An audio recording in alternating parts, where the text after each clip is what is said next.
High friends welcome to my channel Uma's simple किचने सबाइके अनेक अनेक स्वागत। आशा करी तोमरा सबाई भालो आछो, आमिओ खूब भालो आछि। आजके आमी दारुण एकटा पिठेर रेसिपि तोमादेर संगे शेयर करते चले एसेछि। आजके आमार रेसिपि भापा पुली पिठे। भापा पुली पिठे बानानोर जोन्नो आमी एखाने देखो निये नियेछि कड़ाई गरम करे। एखाने देखो कड़ाई आमी गरम करे नियेछि। कड़ाइयेर मध्य आमी दिये देबो एक बाटी चालेर गुঁড়ো। एक बाटी चालेर गुঁড়ো आमी दिए दिएছি। এবার একটা খুন্তির সাহায্যে আমি চালের গুঁড়োটা বেশ কিছুক্ষণ গরম কড়াইতে ভেজে নেব। এখানে আমি 2 থেকে 4 মিনিট চালের গুঁড়োটা ভেজে নেব। আমাকে কিন্তু চালের গুঁড়োটা বারবার নাড়িয়ে নিতে হবে যাতে করে চালের গুঁড়োটা নিচ থেকে ধরানেলে লেগে যায় বা পুড়ে না যায়।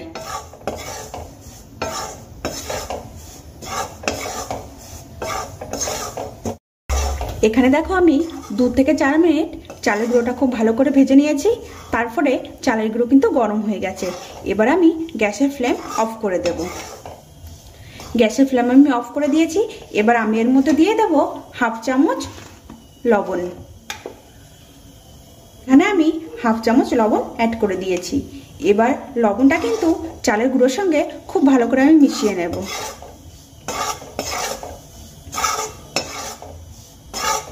চালের গুঁড়োর সঙ্গে লবণ আমার খুব ভালো করে মিশিয়ে নেওয়া হয়ে গেছে। এবার আমি এর মধ্যে অল্প অল্প করে গরম জল দেব আর একটা ডো বানিয়ে নেব। এখানে কিন্তু জল আমার একসঙ্গে দিয়ে দিলে হবে না, অল্প অল্প করে দিতে হবে আর খুন্তির সাহায্যে মেখে নিতে হবে। এবার আমি এর মাঝখানটা দেখো একটু ফাঁকা করে নিলাম। এবার আমি এর মধ্যে দিয়ে দেব সামান্য গরম জল। মাঝখানটায় কিন্তু আমি অল্প করে গরম জল দিয়ে দেব। আর একটা খুন্তির সাহায্যে আমি নাড়িয়ে নিয়ে একটা ডো বানিয়ে নেব।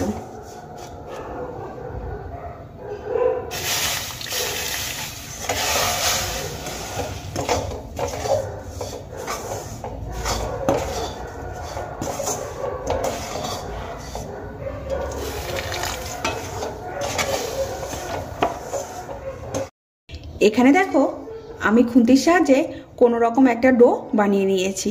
যেহেতু গরম আছে সেই কারণে আমি কিছুক্ষণ ঢেকে রেখে দেব। ঠান্ডা হলে হাত দিয়ে খুব ভালো করে আমি মেখে নেব।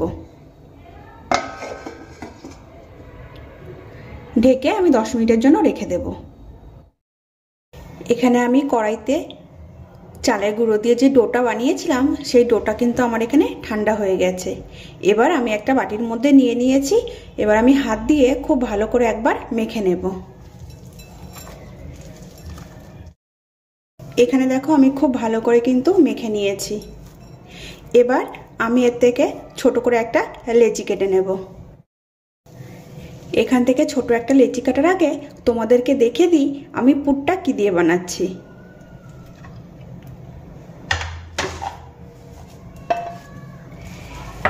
এখানে আমি কোনো রকম নারকেলের পুর কিন্তু বানাইনি। এখানে আমি গুড়ের মাখা সন্দেশ নিয়ে নিয়েছি। এটাই আজকে আমার পুলি পিঠের পুর হবে। এটা দিয়েই আমি বানিয়ে নেব। এবারে দেখো এখান থেকে আমি ছোট একটা লেচি কিন্তু হাতের মধ্যে কেটে নিয়েছি। এবার আমি এটা গোল করে পাকিয়ে নেব। এখানে দেখো আমি গোল করে পাকিয়ে নিয়েছি। এবার হাতের তালুতে রেখে একটু চাপ দিয়ে চ্যাপটা করে নেব আর একটা বাটির মতো করে গড়ে নেব।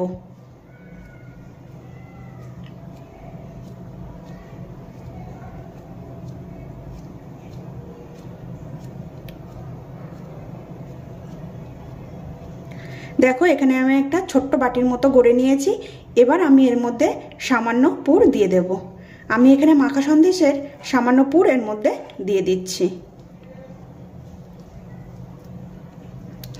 দেখো এখানে কিন্তু আমি পুরটা ভরে দিয়েছি।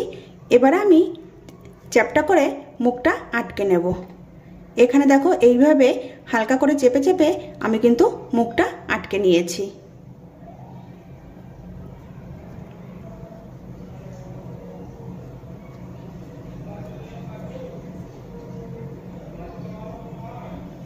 দেখো সম্পূর্ণ মুখ কিন্তু আমার খুব সুন্দর আটকে গেছে। এবার আমি হাতের মাঝখানে রেখে অন্য হাত দিয়ে একটু প্রেসার দিয়ে এইভাবে চেপে নেব।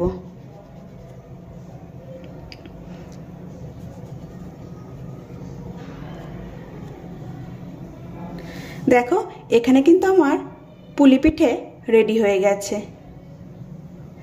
একটা পুলি পিঠে আমি বানিয়ে নিয়েছি, অন্য একটা তোমাদের সঙ্গে শেয়ার করব। এখানে আমি আর একটা লেচি কেটে নিয়েছি, আর আমি হাতের মধ্যে দেখো খুব সুন্দর করে গোল করে পাকিয়ে নিয়েছি। এবার আমি আবারও একটা বাটির মতো করে গড়ে নেব।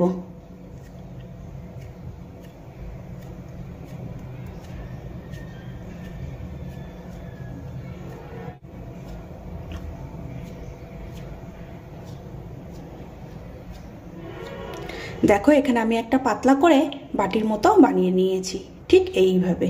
এবার আমি এর মধ্যে সন্দেশের পুরটা কিন্তু ভরে দেব। খুবই সহজ আর অল্প সময়ে কিন্তু এই পুলি পিঠে বানিয়ে নিয়ে যায়। যারা নতুন বানাতে শিখেছ তাদের জন্য খুবই ইজি এই পদ্ধতিটা। এবার আমি বাটির মধ্যে পুরটা দিয়ে দিয়েছি। এইবার এইভাবে চেপে আমি মুখটা দেখো আটকে নেব। খুবই সিম্পলভাবে বানিয়ে নেওয়া যাবে, কোনো রকম ডিজাইনের কিন্তু এখানে প্রয়োজন নেই। দেখো আমি মুখটা কিন্তু খুব সুন্দর করে আটকে নিয়েছি। আমার কিন্তু দেখো বানাতে কোনো রকম সমস্যা হয়নি, খুব সুন্দর করে আমি আটকে নিয়েছি। আর পুরটাও আমার কোনোভাবে দেখো বেরিয়ে যায়নি। এবার আমি হাতের মধ্যে রেখে একটু করে চেপে নেব, আর এই কোণাগুলো একটু সুন্দর করে দেব।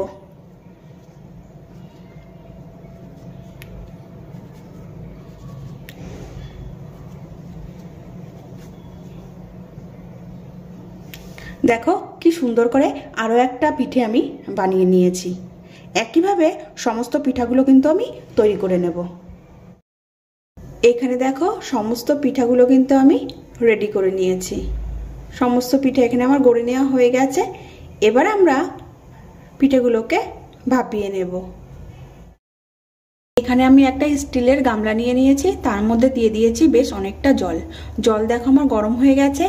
এবার এই গামলার উপরে আমি একটা ছিদ্রযুক্ত থালা বসিয়ে দেব।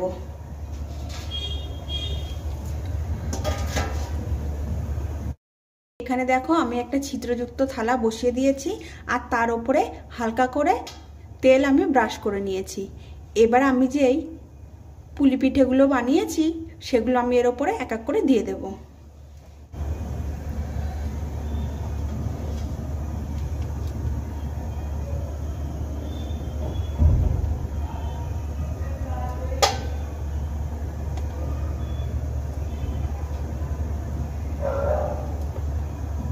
এখানে দেখো সমস্ত পুলি পিঠেগুলো আমি কিন্তু থালার উপরে সাজিয়ে দিয়েছি। দেখো নিচে জল গরম হয়ে স্টিম কিন্তু ওপরে আসতে শুরু করে দিয়েছে। এবার আমি একটা ঢাকনা দিয়ে ঢেকে দেব।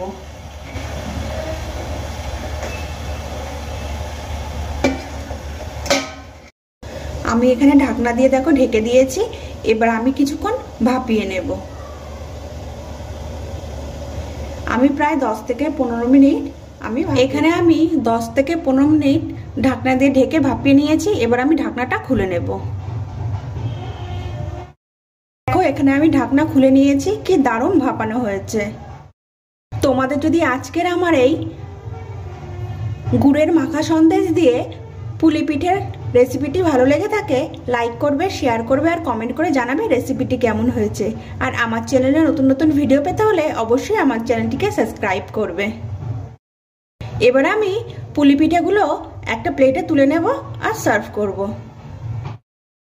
এখানে দেখো গরম গরম পুলি পিঠে আমি প্লেটে সার্ভ করে দিয়েছি, আর সঙ্গে দিয়ে দিয়েছি ঝোলা গুড় বা নলেন গুড়। আজকের মতো ভিডিওটি আমি এখানেই শেষ করছি। আবারও দেখা হবে নতুন কোনো রেসিপির সাথে। তোমরা সবাই ভালো থাকবে, সুস্থ থাকবে। সম্পূর্ণ ভিডিওটি দেখার জন্য সবাইকে অনেক অনেক থ্যাংক ইউ।